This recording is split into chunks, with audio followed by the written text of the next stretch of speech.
Welcome back to the Explainer. Okay, today we're doing something really special. We are going to totally deconstruct the narrative arc of what is, honestly, a masterfully crafted lyric. We're looking at Taylor Swift's I Knew It, I Knew You. As we dive into this, you're going to see exactly how a songwriter builds this incredible, twisting story of connection, crushing loss, and then sudden rediscovery. So let's just jump right in. Right off the bat, we get this line, "Life has ways of leaving those days behind."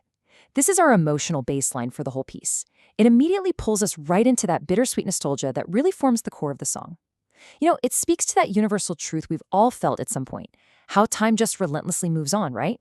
Often dragging us away from our absolute most cherished memories.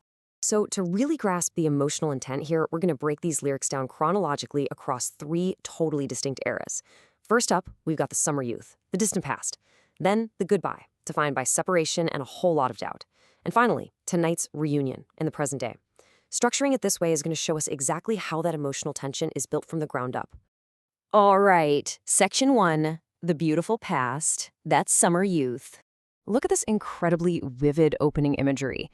Days of the blades of the grass in summer, parachutes for the free fall of being younger. The songwriter brilliantly uses parachutes here as a symbol for the ultimate safety net of youth. Because, let's face it, growing up, it often feels like this terrifying free fall, but having this specific person by their side acted as a literal parachute against all those harsh realities of getting older. And that just perfectly illustrates the sheer depth of this early connection. The narrator talks about how they literally memorized the sound of bare footsteps while they were out running wild a long time ago. Listing out these hyper-specific, intimate details proves this relationship wasn't just some surface-level fling. I mean, think about it. You definitely don't memorize the sound of someone's bare footsteps unless you've spent a profound, almost subconscious amount of quiet time together. Which brings us to section 2, the colors and cracks of a truly dynamic connection. Here, the narrative moves forward with an absolutely striking line, all your blues like a mood ring changing colors. This is just a masterclass in describing a partner's volatile emotional spectrum. It doesn't just lazily say, oh, they were unpredictable. No, it gives us this super vivid, shifting visual. Let's unpack that mood ring metaphor for a second. It represents a deeply intuitive understanding of the other person's shifting emotions. The blues obviously represent hidden sadness. So, just like a physical mood ring reacts to body temperature, this line shows us that they knew each other inside and out. They were anticipating these hidden feelings way before any kind of separation even happened. But, because they were so incredibly close, there was naturally this immense friction. The lyric, "There were times we could fight like brothers," totally introduces a layer of raw, almost inescapable familial closeness into the romantic tension. When you fight like brothers, you fight hard, but you do it without that underlying fear of permanently breaking the bond. It's messy, it's fierce, and it just shows how intensely tight their connection actually was. Then, everything shatters. Section 3, the goodbye and the doubt. The visual painted at this turning point is just stark. I watched you drive around the bend. It feels like a cinematic fade out, doesn't it? And it's immediately followed by for what I thought would be the last time I saw my friend. At this point, the narrator totally believed this was an absolute permanent ending to the relationship. The sheer finality of that moment is incredibly heavy. And then, the bridge lyrics perfectly capture the messy aftermath of that goodbye. Oh, the rivers I cried when we said goodbye, wondering if I'd made it up in my mind. First off, we get the massive volume of grief, literally, rivers cried. But then, almost instantly, that sadness is followed by a crushing psychological doubt. It's like they're asking, did this connection even mean to you what it meant to me? The sheer passage of time and the agonizing pain of distance make the narrator start to question if this profound connection was even real in the first place. And wow, is this a universal feeling or what? Time has this really cruel way of distorting our memories. When someone is gone long enough, you start to second-guess the reality of your past loves, basically wondering if you just romanticized the whole thing. But then, we get jolted back into the present day.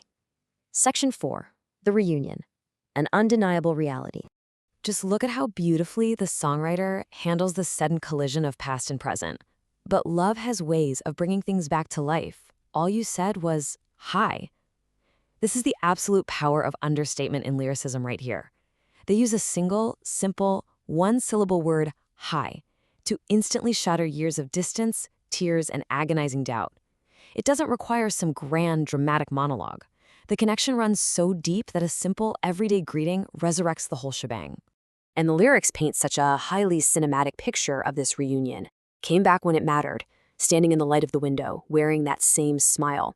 Just seeing that deeply familiar physical trait, that exact same smile in the window light, totally grounds the overwhelming emotion of the moment. It practically pulls the narrator and us right back to the days of that summer grass we talked about earlier. Which brings us to the emotional climax. Section 5, the conclusion of the connection. Okay, notice this absolutely crucial lyric shift. Pay attention here. In the early choruses, the narrator is saying, I remembered I loved you. That's purely an internal realization. But in the final chorus, it completely shifts to, and you told me I loved you. This stark contrast between internal realization and external validation is literally the key to unlocking the entire song. Because that external validation completely erases the doubt from earlier.